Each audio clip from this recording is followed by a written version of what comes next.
L'état de bleu ardent,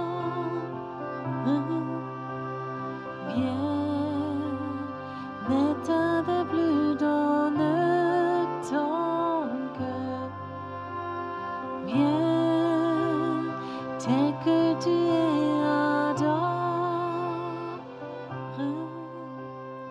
viens. Saint-Esprit, tu es le bienvenu. Viens, inspire ce rouard de Dieu. Ça doit te toucher de l'intérieur et de l'extérieur. Inspire.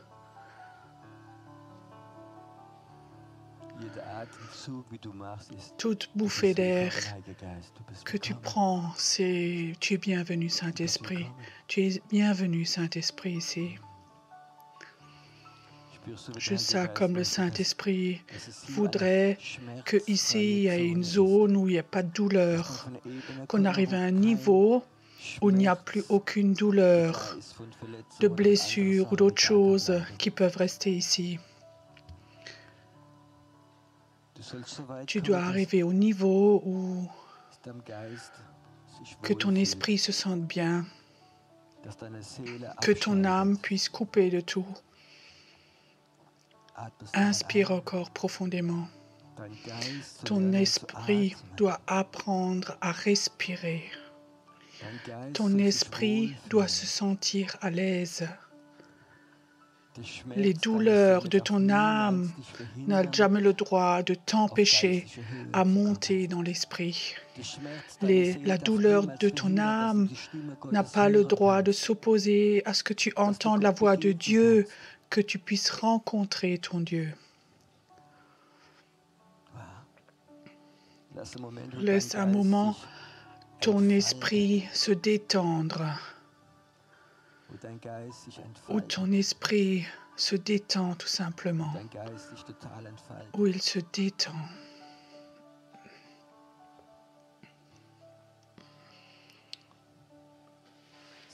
Il y a un niveau où tout est dans l'esprit, où il y a aussi de la musique dans l'esprit, où tu peux entendre dans l'esprit, où tu peux sentir dans l'esprit, où tu peux marcher dans l'esprit, prier dans l'esprit.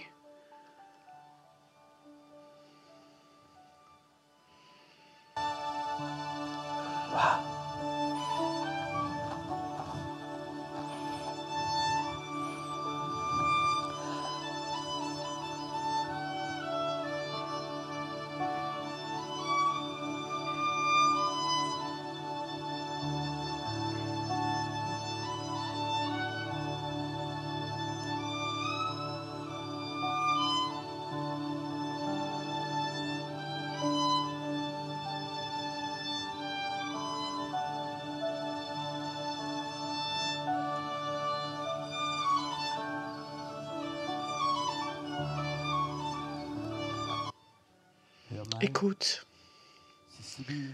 c'est comme si le Saint-Esprit appelait des gens au travers de ce violon. Apprends à écouter Dieu.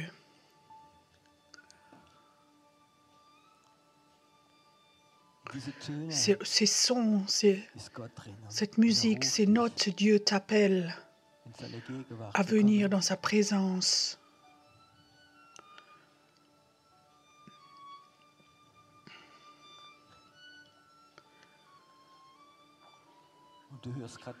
Et tu entends maintenant comme Dieu t'appelle dans ce son, dans cette mélodie. Alors marche maintenant quelques pas vers le violon. C'est comme si je voulais venir plus près de toi. J'entends ton appel.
Bonjour à tous. Est-ce que vous croyez que Dieu peut parler au travers de la musique? Est-ce que Dieu peut parler au travers d'instruments de musique? Dieu peut appeler, Dieu peut guérir au travers de la musique, au travers des instruments. Quand on se laisse diriger par le Saint-Esprit et qu'on ne fait pas juste notre programme. Une fois, j'étais à une conférence en Belgique et j'avais l'impression que Dieu voulait parler au travers de la batterie. Et c'était la première fois que j'étais là-bas. Je ne connaissais pas le batteur, mais je voyais que l'onction était posée sur lui.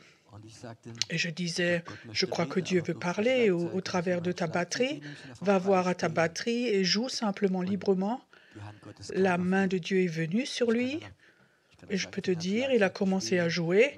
Et après un moment, presque la majeure partie des gens étaient à genoux par terre parce qu'ils sentaient que Dieu parlait avec eux. Ils sentaient vraiment que Dieu parlait avec eux au travers de la batterie.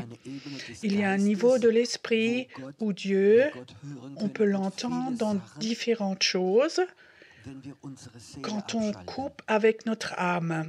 Notre âme, quelqu'un m'a demandé à quoi ressemble notre âme. Alors je dis, mon âme parfois ressemble à, vous savez, à l'époque, ces attrape-mouches qui sont en hauteur, qui sont longs, où les mouches s'accrochent. Comme ça, notre âme, et tu entends quelque chose, et tout d'un coup, ça colle à toi. Et quand ton attrape-mouche est plein, alors c'est difficile d'entendre Dieu. Et je crois que c'est important, quand on est ensemble comme ça plusieurs jours, que notre âme se repose, qu'elle se déconnecte. Alors on vient dans ce niveau de l'esprit où le Saint-Esprit nous fait rentrer dans des endroits où je peux dire que ce n'est pas écrit dans des livres, mais seulement le Saint-Esprit peut nous emmener là. Et ça, je trouve beau parce que ce n'est pas du programme, mais c'est quelque chose qui est fait par le Saint-Esprit.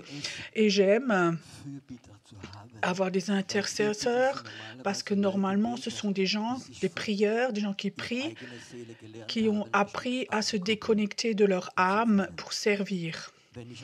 Quand je suis dans un culte de guérison, j'aime aussi servir les gens avec la guérison, mais parfois c'est des gens où leur âme a été tellement maltraitée et leur âme crie « j'aimerais être guéri, j'aimerais être guéri » et ils n'entendent plus le Saint-Esprit parce que leur âme crie tellement fort. Et c'est pour ça, pour moi c'est vraiment un honneur d'être en communion avec l'armée de prière, avec des gens qui disent on veut bâtir le royaume de Dieu. Il ne s'agit pas de nous, mais de enlever nos attrape-mouches, les mettre de côté, et on est prêt à être dans l'esprit. Je peux te dire, c'est un tout autre niveau. Et c'est ce que moi je souhaite plus que toute autre chose. Pour moi, il y a deux catégories de chrétiens, les sensibles et les insensibles. Les insensibles sont parfois comme des éléphants dans une cristallerie. Vous en connaissez aussi.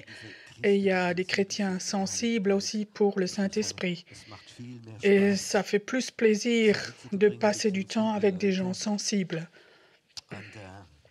Je me réjouis d'être là ce matin et j'avais l'impression... Hier, donc, je me suis entretenue avec Thierry Kopp. Quand je le vois 2-3 fois par an, qu'on ait des échanges, je me réjouis. Il y a un canal, une chaîne qui s'appelle sans doute Supernaturel et c'est spécialisé sur cette chaîne TV où des hommes et des femmes de Dieu, souvent des gens connus, ont des révélations surnaturelles, où ils étaient au ciel avec des anges et d'autres choses. C'est très intéressant de voir parce que hier, quelqu'un a raconté, Dieu lui a dit d'aller en Israël. Mais il ne pouvait pas aller parce que les frontières sont fermées et tout. Et Dieu lui a dit, va à l'aéroport. Et il disait, Seigneur, tu sais, donc je ne peux pas voler. Et il dit, va à l'aéroport. Il va à l'aéroport et il ouvre la porte et il était en Israël. Tu comprends? Là-bas, il a rencontré des gens, il a servi, fait son ministère. Il est temps où l'esprit s'ouvre et on peut aller dans d'autres niveaux. Et quand on entend des choses comme ça, il y a dans mon cœur ce cri parce que j'ai vu certaines choses et il y a plus et je voudrais avoir plus. Et de l'autre côté, et je crois que c'est important, Dieu a un appel pour chacun d'entre nous. Il ne faut pas qu'on oublie ça. Parfois, on peut entendre des histoires, des livres, « ça, j'aimerais l'avoir ». Mais est-ce que ce n'est pas plus important? Qu'est-ce que toi, tu as prévu pour moi? Et je sens, comme ça, je racontais à Thierry, tu sais, il y a tellement de choses où je sais que ça va venir, on a soif de ça, mais je sens en ce moment dans mon esprit que Dieu m'a dit plusieurs fois, c'est là, c'est ton travail à préparer les gens pour l'armée de prière. C'est ton job maintenant d'appeler les gens, de les préparer pour qu'on libère des pays, des villes, qu'on aille dans un autre niveau, au niveau de la prière. Ce matin, il y avait cette pensée très forte dans mon cœur. Et ce matin, j'aimerais vous donner aux intercesseurs quelque chose. Comment est-ce qu'on prie dans les temps arides? J'aimerais vous le dire tout de suite, on va peut-être ici cette semaine avoir des super temps de prière parce que c'est tellement facile, mais tu vas de nouveau rentrer chez toi. Et j'espère que si tu rentres chez toi, que tu continues. Que tu dis pas oui, mais 2 fois dans l'an, je vais à une conférence de prière, c'est vraiment super, et le reste, on prie normal. Non, je crois que l'intercession, c'est un appel qu'on fait toute l'année. Amen. Et je crois que ça, c'est mon souhait. Les gens qui reçoivent ici, qui sont en communion, c'est vraiment bien. Mais mon plus grand souhait, c'est que quand tu pars d'ici, que tu continues chez toi. Si je te revois plus jamais, alors j'aimerais te dire, tu continues à intercéder, alors je me réjouis. Ça, c'est le désir de mon cœur. Ce matin, j'aimerais amener un message. Il va y avoir des temps très arides, il y a des temps de pluie, mais il y a aussi des temps de sécheresse. Quand tu prends un arbre ou une forêt, quand il pleut, alors l'arbre est heureux. Il y a de l'eau qui vient. Mais qu'est-ce qui se passe avec une forêt quand 3 semaines il n'a pas plu, 4 semaines pas plu? Tu crois que l'arbre est heureux?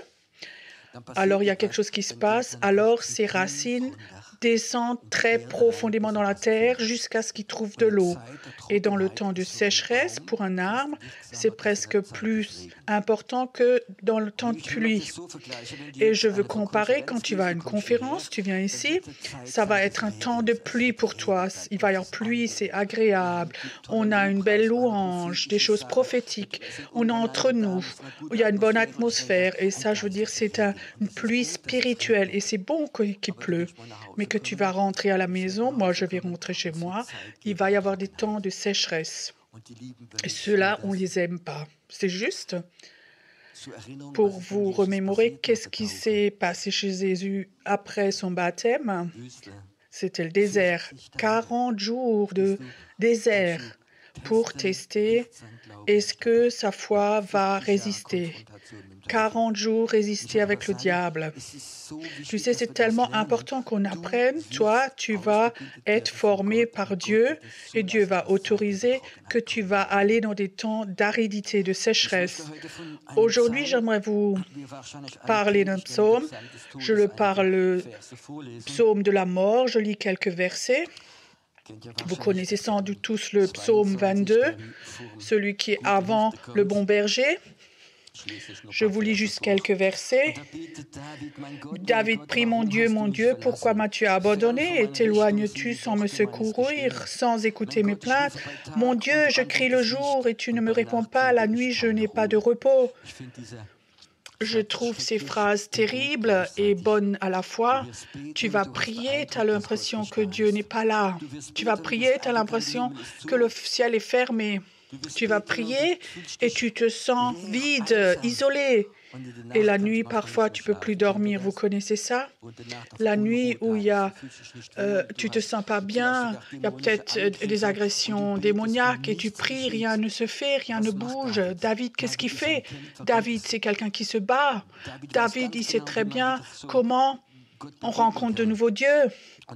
Et alors il commence à proclamer, « Pourtant tu es saint, tu sièges au milieu des louanges d'Israël. En toi confiaient nos pères et ils se confiaient et tu les délivrais.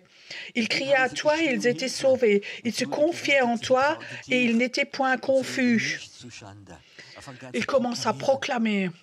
Ça te donne la foi et ça aide à proclamer tout ce que Dieu a fait de bon dans nos vies. Et le résultat, verset 7, « Mais moi, je suis un ver et non un homme, l'opprobre des hommes et le méprisé du peuple.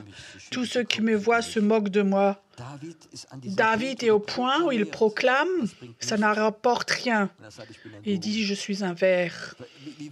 À quel point tu dois arriver que tu es roi, le meilleur roi, les plus beaux habits, une couronne, et tu dis, je me sens comme un ver.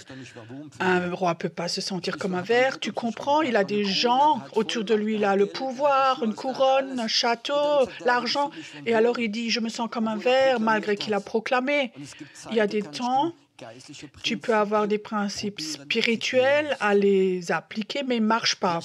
Peut-être tu as eu des prédications et tu commences à proclamer, tu es roi, tu es ressuscité, tu es Seigneur, et ça marche presque toujours, mais que presque. Et tu vas voir vivre des temps en tant qu'intercesseur, tout ce que tu as appris, tu vas l'appliquer et tu vas sauter, faire n'importe quoi, danser, et rien ne va fonctionner. Qu'est-ce que tu fais alors après? Alors j'aimerais te donner un secret. Si tu vis ces temps tellement graves, il faut que tu saches, tes racines spirituelles vont grandir jusqu'à ce que tu vas arriver à l'eau. Tu sais, un arbre qui a des racines très profondes, une tempête peut venir, il ne va pas tomber. L'autre fois, j'ai vu un reportage, c'était intéressant. Quand une tempête vient, la tempête peut renverser toute une forêt. Quand une tempête vient, peut renverser la forêt.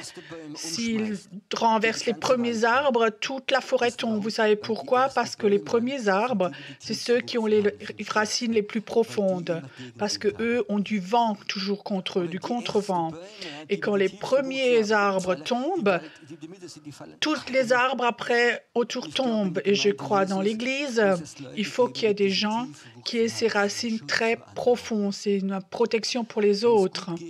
Quand tout va bien, quand l'onction est là, tout le monde peut crier Alléluia. Tout le monde peut danser, tout possible. Mais quand je vais mal, quand il n'y a plus de culte à cause de Covid, quand les gens sont séparés à cause de vaccins, non-vaccins, quand il y a des disputes, comment sont tes racines? Est-ce qu'elles sont profondes? Ou est-ce que c'est comme tes feuilles? Que dit celui-là, celui-là, celui-là? Non, tu as des racines profondes, des racines de prière et autorise que ces temps de sécheresse arrivent pour que tes racines deviennent très profondes. Et il commençait à proclamer encore, il y a plein de choses. Ça devient pire. Plus il proclame, plus il se remémore ce qu'il a fait de bon. Il commence à avoir des visions, il a des hallucinations. Beaucoup de taureaux m'ont entouré de Balaam. Ils ouvrent leur bouche comme moi, leur gueule semblable au lion qui déchire un ruisseau. Je suis comme de l'eau qui s'écoule. Alors, il y a des choses qu'il voit autour de lui, il ne comprend pas, comme des bêtes sont là. Vous savez ce qu'il voit? Il voit des démons, des puissances. Et ça peut arriver au point que tu pries, que tu proclames, que tu jeûnes, que tu fais plein de choses. Et tout d'un coup, la réalité démoniaque devient de plus en plus forte. C'est une très belle prédication, hein? Tu es vraiment encouragé ce matin, hein? Et je te dis, tu vas vivre ça, où des temps vont arriver, où tu es tellement sous pression que tu sens la nuit dans ta chambre, là où tu pries, où il y a des puissances démoniaques qui te regardent. Et ça, c'est une réalité. Quand un intercesseur dit « tu ne crois pas », alors tu n'as pas de notion peut-être que tu es un bébé chrétien, Dieu t'a protégé. Plus tu vas dans la prière, plus tu vas voir que des puissances démoniaques sont autour de toi. Tu vas voir comme ils vont te regarder quand tu es faible, quand tu es malade. Tu vas voir que ces puissances démoniaques vont devenir fortes. Qu'est-ce que tu fais quand tu ne vas pas bien et tu sens ces puissances démoniaques? On appelle Martine, ça, là on est sûr. Jour et nuit, je vous donne le numéro de téléphone.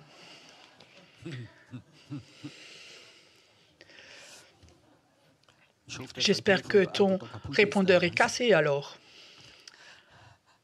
Au ciel, tu peux assez dormir, Martine. Ça, c'est pas de Dieu maintenant, hein, ça, c'est pas de Dieu. Tu sais, il y a ces temps où tu es malade, tu vas pas bien, tu as un intercesseur, tu as aidé aux autres et c'est de pire en pire. Et alors tu sens ces puissances démoniaques autour de toi. Maintenant, j'ai une bonne nouvelle pour toi. Ça, c'est les moments où tes racines peuvent pousser, grandir. J'aime ces mots de David. Malgré cela, je reste debout. Et je peux te dire, je connais aucun prophète, aucun, qui n'a pas vécu ces choses terribles. J'en connais aucun. Où tu penses, personne ne te comprend. Les gens dans l'Église pensent, oui, peut-être c'est la punition de Dieu. Moi, je l'ai vécu, où un de mes enfants, Lydie, elle avait 5 ans, j'étais en train de déménager. Elle avait une méningite. Elle était à l'hôpital. Les médecins, elle était déjà dans le coma et les médecins ont dit, ils ne savent pas s'ils vont survivre. Et si la nuit, elle meurt, et ils nous envoient les policiers pour nous dire qu'elle est décédée. Et dans ce moment-là, il y a une femme qui était dans notre église. Elle a appelé les anciens. Il a dit, il faut qu'on jette Pierrot dehors parce qu'il est désobéissant et c'est la punition de Dieu pour lui. Tu crois qu'on se sent bien alors? Tu comprends? Qu'on ait des temps, qu'on vit des temps où tout est contre. Ton enfant est en train de mourir, ses pensées de mort. Un jour, j'ai jeûné et je ne pouvais plus enlever mes pensées. Qu'est-ce que tu fais avec ses habits, ses jouets, avec sa chambre? Toute la journée, tu penses, ces pensées de mort sont là et ne s'enlèvent pas. Ça ne sort pas de ta tête. Et alors, il y a des gens qui, dans ton dos, veulent te jeter dehors, qui vont contre toi et racontent c'est la punition de Dieu. Et tu as l'impression que tout est contre toi, tout. Tu sais, et ça, c'est ces temps où tes racines spirituelles en tant qu'intercesseur se rallongent. Peu importe, Seigneur, ce qui se passe. Moi, je vais te servir. Peu importe ce qui se passe, je vais toujours t'aimer. Tu es mon Dieu. Tu es mon Dieu. Et je sens que la mort, je sais tout ce qui se passe, mais ce n'est pas intéressant. Seigneur, et même s'il me jette dehors, et si mon enfant meurt, il va mourir. Mais c'est parce que toi, tu es mon Dieu. Ça, c'est les moments où tes racines grandissent. Et alors, plus tard, les tempêtes peuvent venir, mais toi, tu restes debout.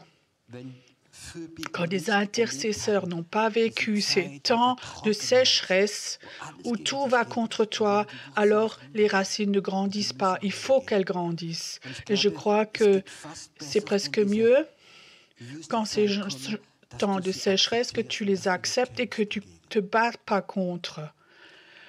Moi, je les aime pas, ces temps-là, ces temps de désert. Mais quand ils viennent, quand les agressions sont là, ces attaques, je dis Dieu, j'accepte. Parfois, j'ai déjà vécu, où tout d'un coup, j'étais malade. J'avais vraiment de la fièvre, une grippe, une vraie. Et j'allais pas bien, j'aimais pas être malade, j'aime pas du tout ça. Et tout d'un coup, t'es couché là, tu peux presque plus te lever. Et d'abord, tu te bats et tout possible. Et alors, j'ai vécu parfois, comme je disais, OK, Dieu, j'accepte. Si tu veux me mettre malade maintenant, je suis malade. Si tu veux que je meure, alors OK, je meurs, OK. Et tu sais, ça, c'est les moments où quelqu'un tourne un bouton. Où j'ai vécu aussi, Dieu dit, tu n'avais pas le temps, maintenant tu as le temps pour moi. OK, Seigneur, j'accepte. Et je sentais, quand j'accepte, combien ça passe vite alors. Si tu te bats contre Dieu, ce que Dieu a prévu, tu te bats pour rien. Moi, j'aimerais vous dire, vous allez avoir des temps de sécheresse, tous. Mais vous allez avoir des racines. Et ces temps de sécheresse sont souvent une plus grande bénédiction que ces temps de Alléluia. Et ce matin, j'aimerais vous donner ceci. Tu vas vivre ces temps et alors tu vas être comme David. Malgré cela, je reste debout. Je suis critiqué, je suis rejeté et plein de choses. Mais Dieu, j'accepte, c'est OK. C'est OK. Toi, tu es mon Dieu. Et ma foi vont descendre, mes racines vont descendre très profond. En ce moment, en Allemagne, on a un manque d'eau. On avait un manque d'eau et j'ai entendu dans certaines régions, il y a des forêts où il manque 2 mètres d'eau. Et 2 mètres, c'est sec, mais les racines se sont prolongées jusqu'à atteindre l'eau. Et ça, c'est bon comme ça. Et dans ces temps terribles que David passait, où le roi devient un ver, où il voit les puissances démoniaques, où il sent les oppressions, il y a quelque chose qui se passe tout d'un coup. Alors, il a une vision. Vous savez quelle est la vision? La première personne qui voit dans toute la Bible, il voit la croix de Jésus. Il voit comme ils ont vendu aux enchères le manteau, ils ont vu ses mains percées. D'abord, il a une révélation, il pensait d'abord qu'il allait mourir. Non, mais ça, c'est le Messie, c'est Jésus, le Sauveur. Il le voit. Et il fait quelque chose de fantastique. Il écrit tout de suite le psaume 23. « L'Éternel est mon berger, rien ne me manquera. » Mais d'abord, il faut qu'il passe par cette mort. Il faut que ses racines deviennent très profondes pour avoir la révélation. Et David, et alors, dans le psaume 22, le psaume de mort, il est devenu prophète. Être prophète, ça ne vient pas que quelqu'un te met les mains dessus et prophétise, tu deviens grand prophète. Non, non, c'est pas comme ça.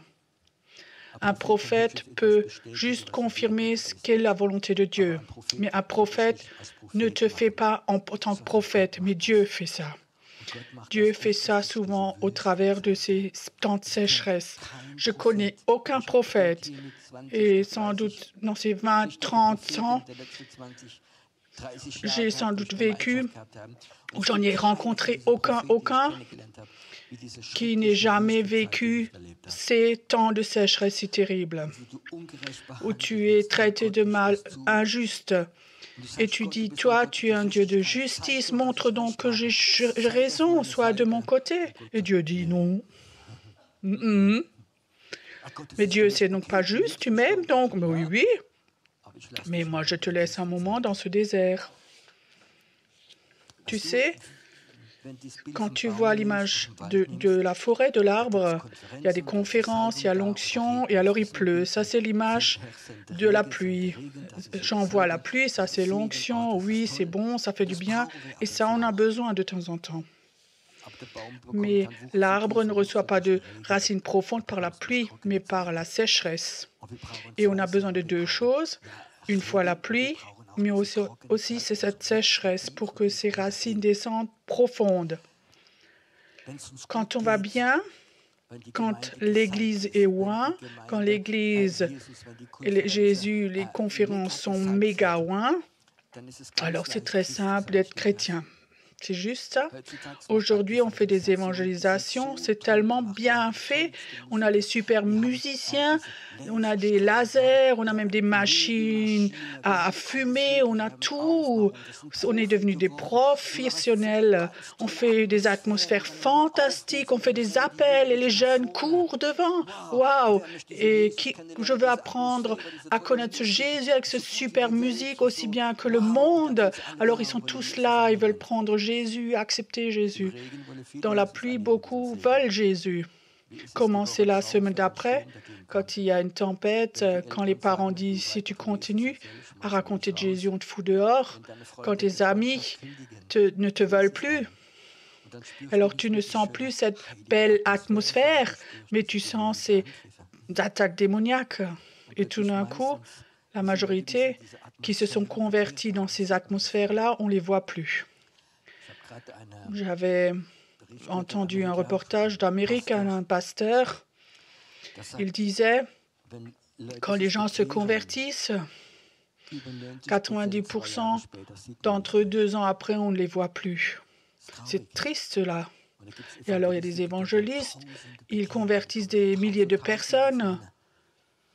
Et le pasteur dit, il a tellement discuté avec Dieu. Pourquoi? Et Dieu disait, tu sais, ils sont dans une belle atmosphère, ils ont pris une décision, mais ils n'ont pas eu une révélation de Jésus. On a besoin d'une révélation. Tu comprends ce que c'est une révélation?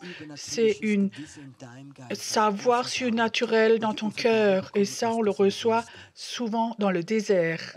Tu sais, quand tu es sur des conférences ou dans des highlights où le Saint-Esprit est là et les gens tombent et d'autres crient, c'est tellement super. Et alors, tu vois quelque chose qui renforce ta foi, mais ce n'est pas une révélation. Souvent, ça se passe tout seul.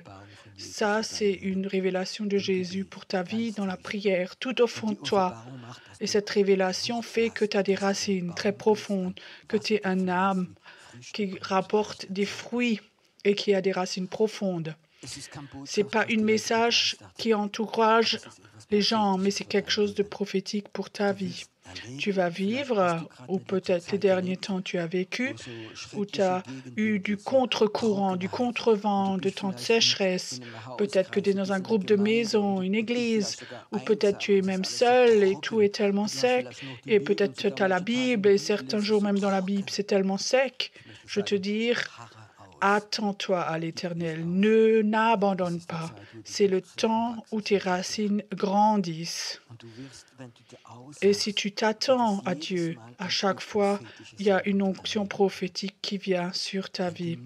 Si tu n'abandonnes pas, tu vas avoir une onction prophétique sur ta vie.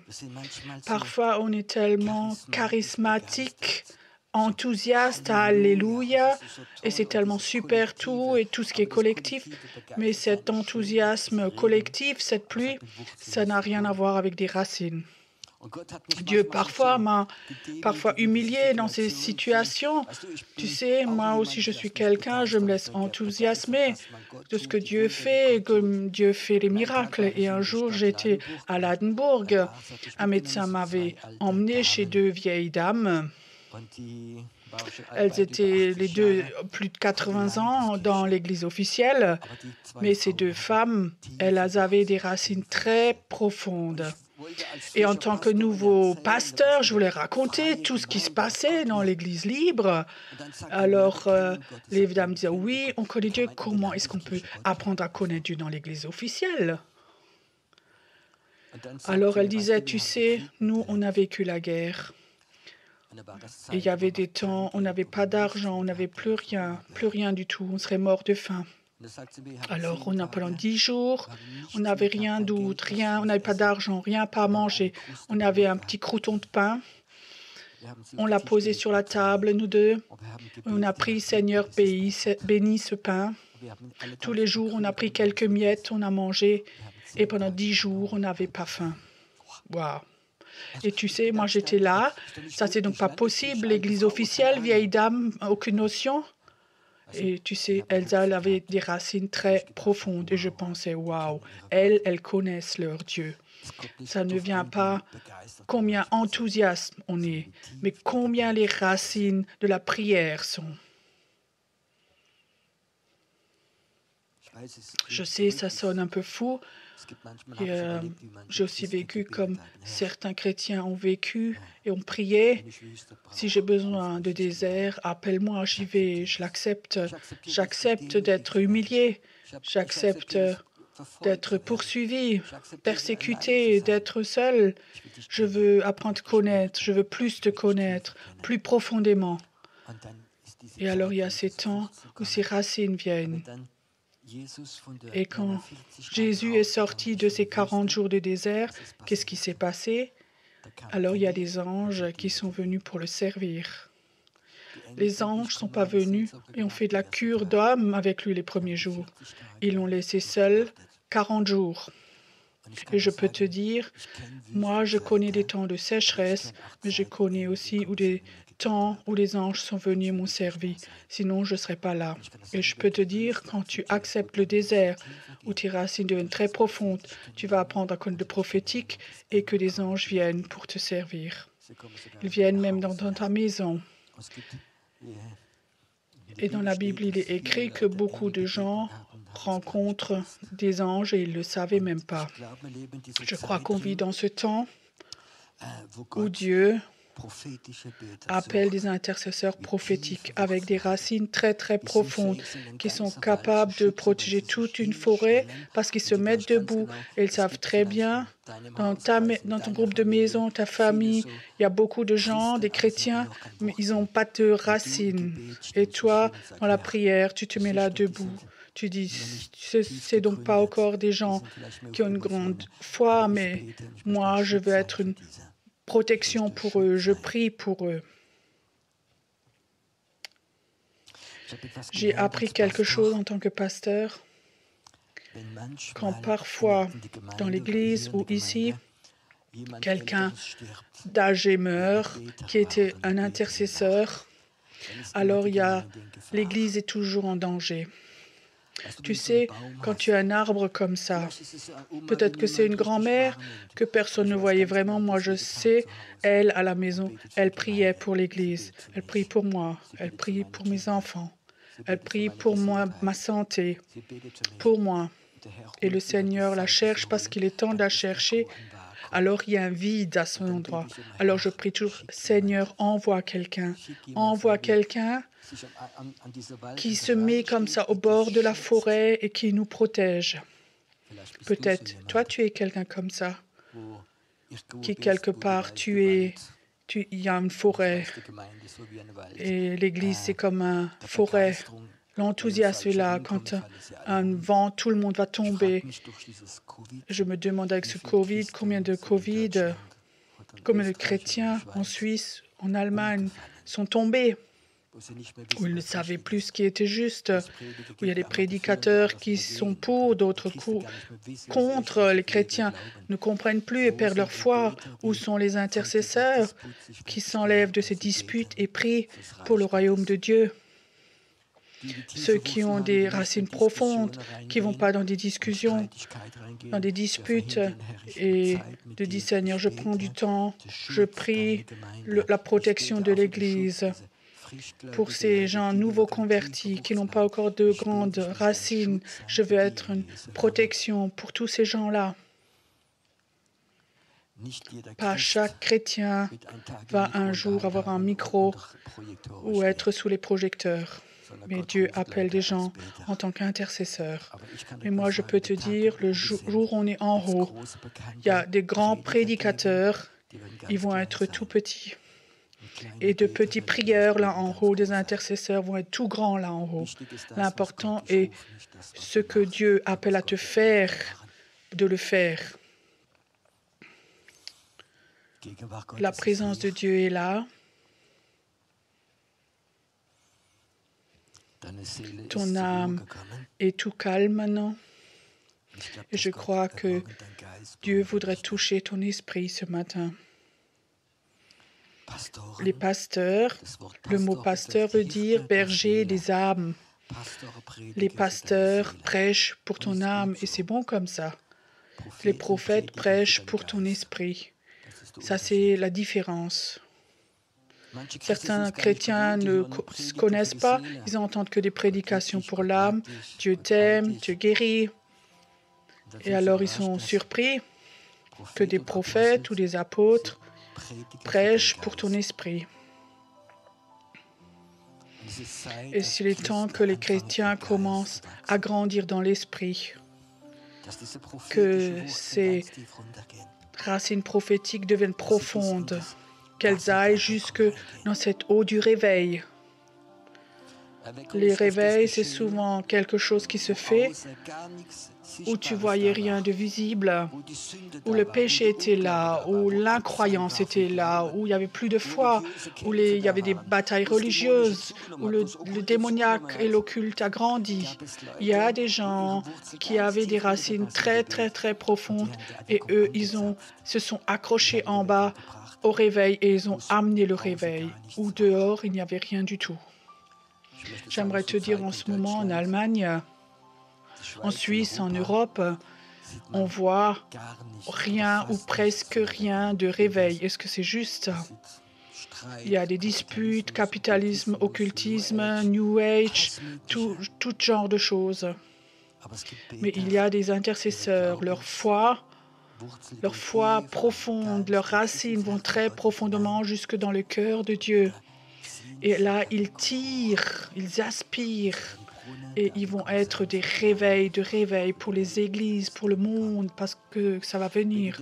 C'est pour ça que c'est si important d'être des intercesseurs qui ne sont pas émotionnels avec leurs émotions, qui prient que quand il pleut, mais des intercesseurs qui sont prêts à aller dans le désert, d'avoir des racines qui sont très profondes, où ils touchent le cœur de Dieu, le cœur du réveil, où ils le sentent. Ils ne regardent pas aux circonstances, mais ils regardent au cœur de Dieu. Et là, il y a le réveil dedans. Et ils aspirent le réveil en haut. Et ces petites gouttelettes de réveil ont la puissance d'amener le réveil dans tout un pays.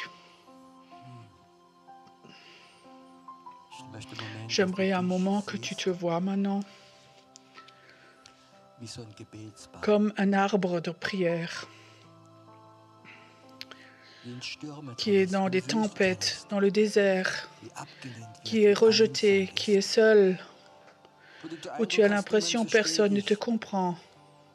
Et Dieu dit, moi je le sais, j'ai autorisé cela parce que j'étais appelé à être un arbre de la justice, ma justice, où les racines vont très profondément en bas, dans ma présence, pour que tu sois comme un David qui tout d'un coup se lève et tout le pays, tout le peuple, tu peux crier, l'Éternel est mon berger, rien ne va m'arriver. Il m'envoie dans le psaume 23, donc il est écrit dans la mort, dans le désert, en tant que ver. Ce psaume où des millions de personnes ont été bénies par ce psaume. J'aimerais te dire, est-ce que ce matin tu peux te voir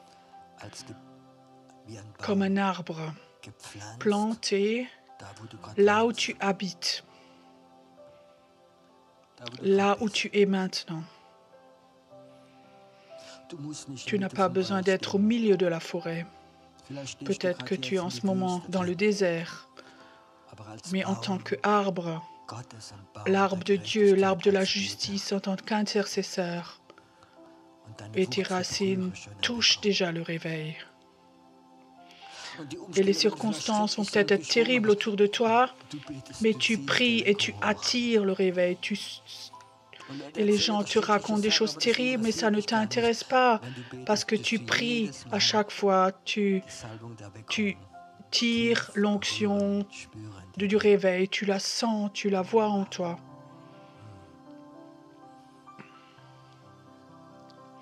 Vois-toi ce matin comme tes racines deviennent très profondes, profondément jusqu'à l'eau. L'eau, c'est une image du Saint-Esprit. Très profondément.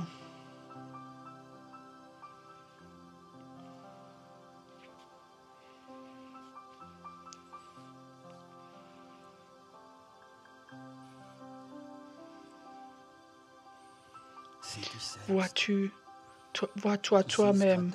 Tu vois ton appel.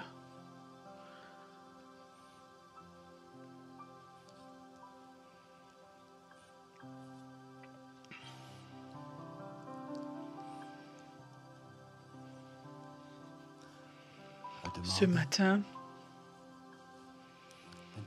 quand tu peux te voir en tant qu'arbre qui a des racines, même quand il y a des temps de désert, si ça c'est plus important que le succès et la reconnaissance des gens, est-ce que tu peux ce matin, tu peux dire oui à cet appel?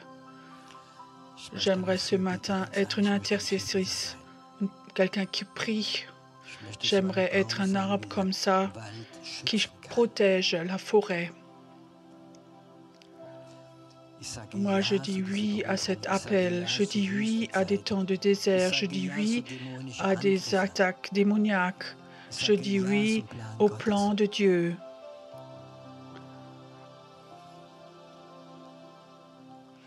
Tu as le droit de te battre, de discuter avec Dieu. Tu as le droit. Mais après, il y a un moment de décision où tu dois te dire, oui Seigneur, j'accepte cela, sans condition. J'accepte quand les gens vont me rejeter, parce que je suis dans le désert, parce que je suis seul, parce que je n'ai pas de succès. J'accepte cela, parce que je veux avoir des racines très profondes. Je veux avoir le cœur prophétique de Dieu. Je vais m'accrocher à cela. Si tu es là ce matin et tu voudrais avoir cela, tout au fond de ton cœur, il y a un oui sans condition. Alors j'aimerais que tu viennes devant ici. J'aimerais qu'on fasse une promesse à Dieu. Mais ne viens que devant si c'est tout au fond de ton cœur, tu as un oui. Ne viens pas pour être béni. Mais viens avec un oui pour donner une promesse à Dieu pour cet appel.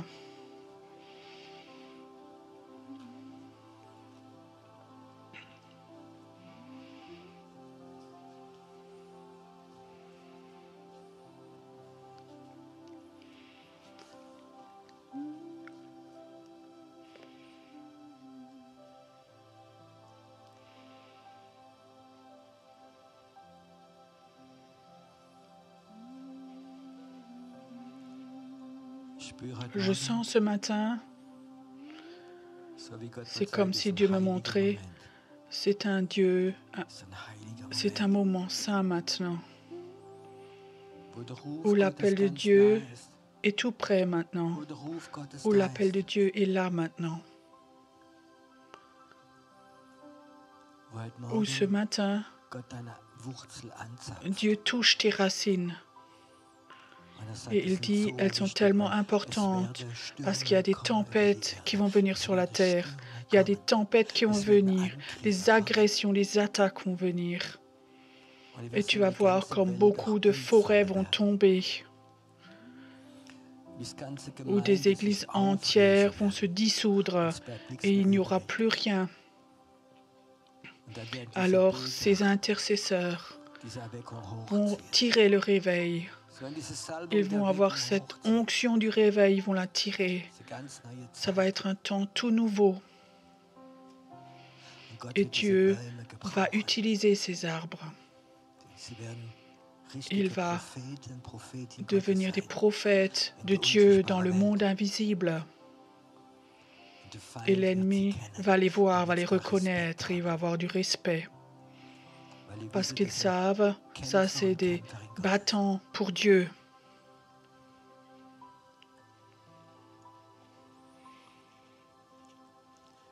Je vois maintenant une image où ce matin, dans le monde invisible, il y a une grande carafe d'huile. Je vois comme Dieu dit, j'aimerais te oindre de façon nouvelle ce matin, en tant qu'intercesseur prophétique, en tant qu'intercesseur prophétine. Ça vient, ça te touche. Cette huile coule. L'huile de Dieu coule au-dessus de ta tête jusqu'aux pieds. Ça vient maintenant.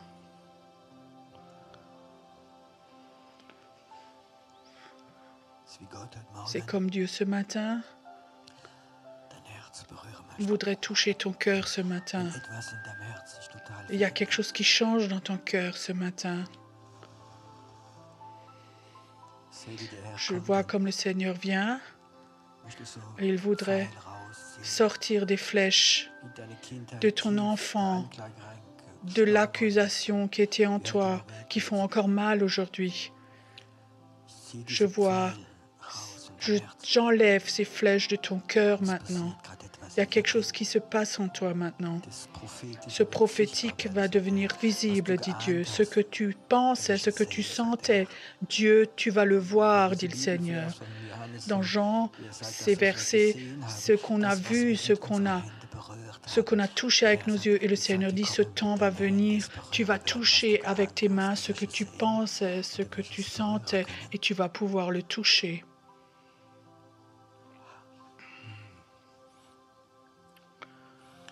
Merci Seigneur que ce matin, que tu touches des générations. Tu vas toucher de jeunes générations. Tu vas être un modèle pour d'autres jeunes. Tu vas les appeler dans la prière. Et ils attendent. Ils t'attendent toi. Mais ils t'attendent eux. Ils attendent des prières prophétiques, des intercesseurs prophétiques. Tu as déjà vécu beaucoup de temps de désert, mais ce matin, cette carafe d'huile est là pour toi, où ton cœur aussi va être guéri. Souvent, c'était tellement brisé et Dieu l'a toujours recollé. Et ce matin, il laisse couler de l'huile sur ton cœur. Et Dieu dit, tu n'es pas seul. Parce que quand tu vas dans la prière, tout de suite, des anges qui sont libérés sont là et ils attendent. C'est comme tes serviteurs. Les anges qui disent, si tu nous donnes des ordres, quand tu pries, alors on y va, on est prêt. On est appelé, on a été appelé pour ta vie, pour ton ministère. Merci Seigneur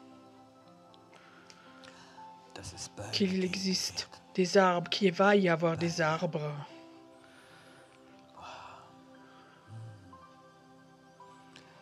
Père, j'aimerais que tu ouvres ses yeux, que parfois elle puisse regarder très loin, qu'elle puisse regarder dans le ciel où les gens ne voient pas, elle va pouvoir voir, elle va voir des choses, que sa foi devienne de plus en plus grande. Longtemps, tu as dû regarder à tes échecs, mais Dieu dit, le temps va venir de plus en plus, tout va regarder dans le ciel. Comme Jean a regardé dans le ciel et il a vu où Jésus était assis à la droite de Dieu. Merci Seigneur que tu touches ces arbres maintenant. Ça s'enlève de toi. La poussière de l'accusation s'en va ce matin. Cette huile, elle guérit. Elle guérit. Et l'accusation qui a amené tellement de morts, le Seigneur dit, cette poussière d'accusation s'en va. Mais l'onction, cette huile de guérison vient maintenant. Ce sentiment d'être traité injustement, c'est terrible. Mais je veux aussi te montrer ce sentiment de justice, pas seulement de croire, mais de sentir d'être aimé et justifié. Merci Seigneur que ce que tu as appelé, qu'on va le récolter en dernier, que ça va être une grande récolte, une grande récolte. Le Seigneur dit, tu te vois souvent trop petit, tu te vois tout petit. Apprends à te voir avec les yeux de Dieu. Et je vais remplir tes mains, remplir avec de la bénédiction. Et tes mains doivent grandir. Il faut que tu te vois grande. Certains ont essayé de dire, il faut que tu crois de façon petite. Ils ont fait que tu es petit. Dieu a une autre vue sur toi. Il te voit et il te veut très grand. Dieu dit, Abraham, tu vas être une bénédiction pour des milliers et des milliers de personnes. Dieu a fait Abraham grand et tu vas avoir des successeurs autant que le sable sur la plage. On a aussi, il n'a pas fait Abraham petit, tu es un pécheur. Il avait assez de foi. Mais Dieu a fait Abraham très très grand. Il l'a fait très grand. Il l'a fait très grand. Merci Seigneur que tu es là ce matin, que tu touches ses yeux qu'elle voie les grandes choses que tu as prévues, qu'elle puisse les voir. Père, elle priait pour des petites choses. Touche ses yeux, qu'elle puisse prier pour une grande récolte, pour que tout revienne de nouveau. Ton regard, pas le regard des humains, ton regard, Seigneur.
Sois mon chemin, sois mon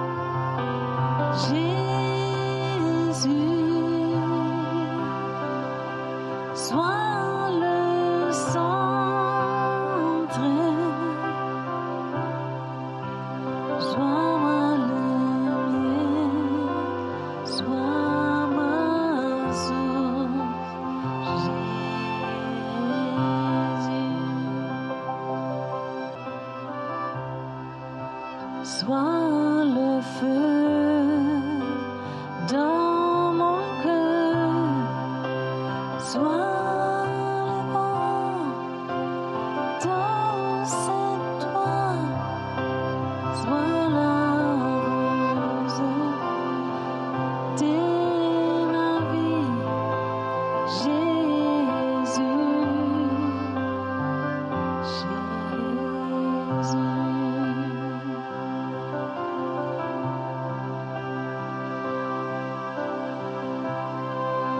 Sois le feu dans mon cœur, sois le vent dans cette voie, la raison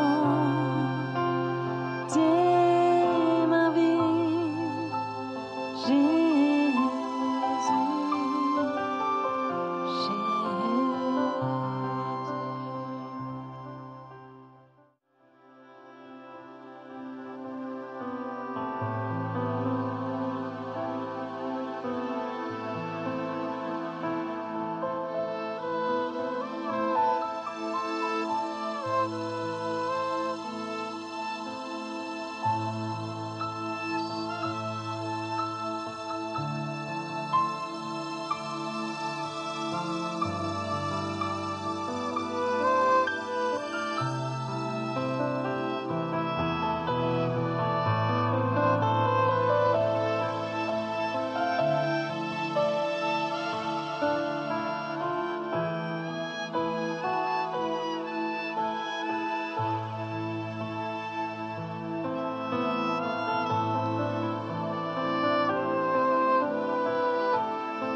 Nous adorons Adonai.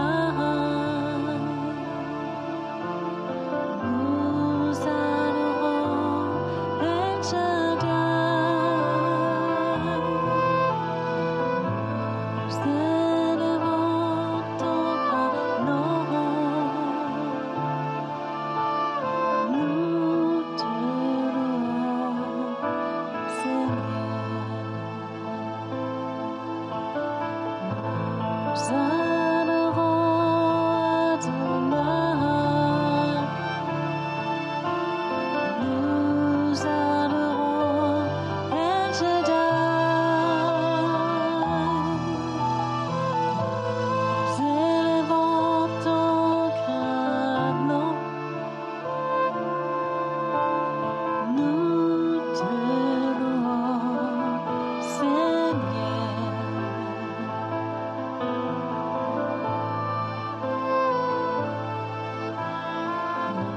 Nous adorons Adonai. Nous adorons El Shaddai. Nous élevons ton grand nom. Nous te louons, Seigneur.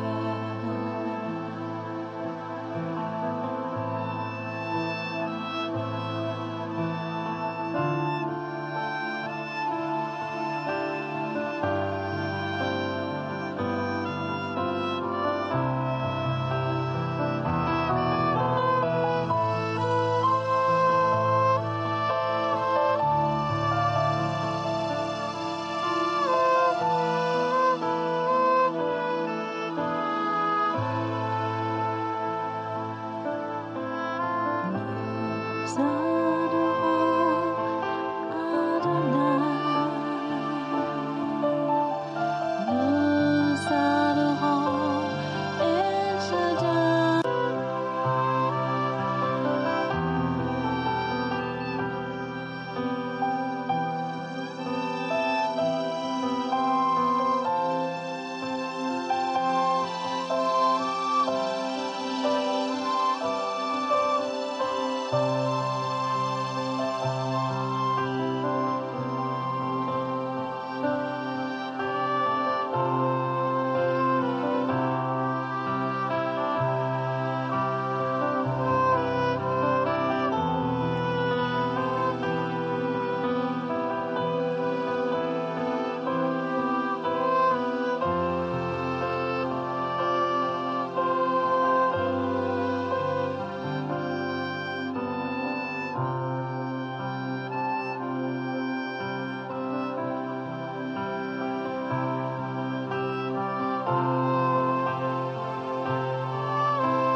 Ouvre le ciel de mon cœur,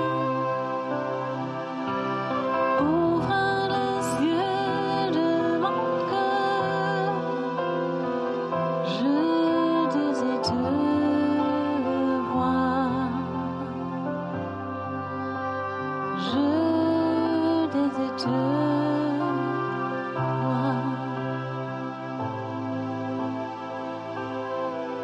Tu es ça, tu es ça,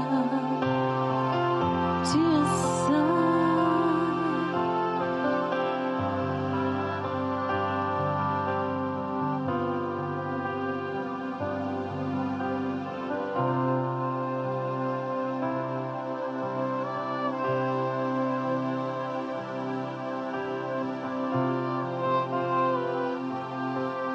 Tu es ça, oh tu es ça,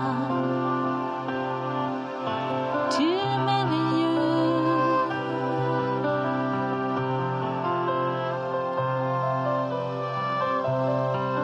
tu es merveilleux.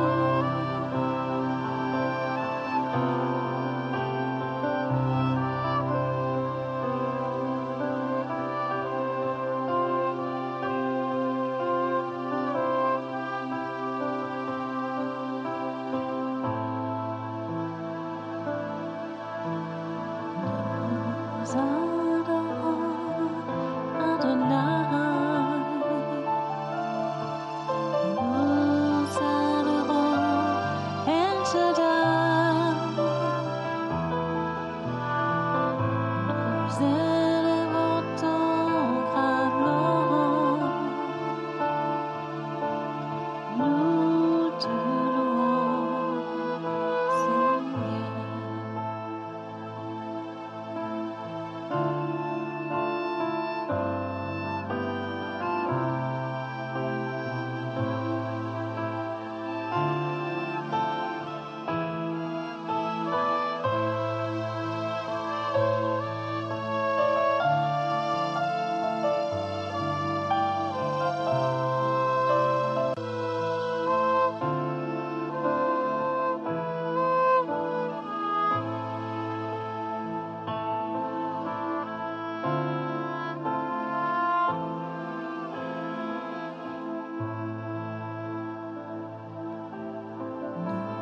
Nous adorons Adonai, nous adorons El Shaddai, nous élevons ton grand nom, nous te louons, Seigneur.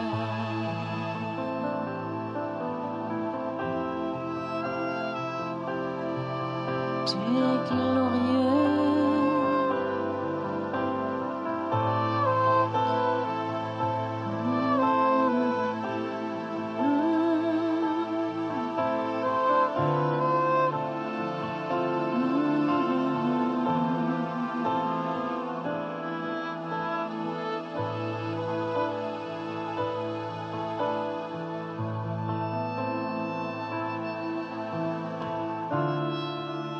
tu es glorieux,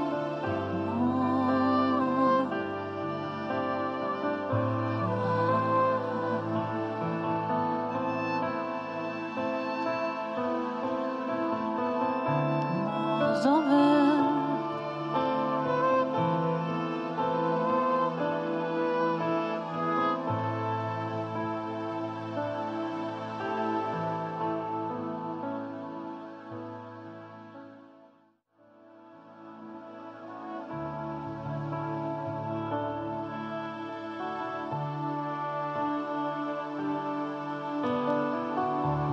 Nul n'est comme toi, nul ne peut toucher mon cœur comme toi. J'ai pourrais chercher éternellement, Seigneur, nul n'est comme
Tu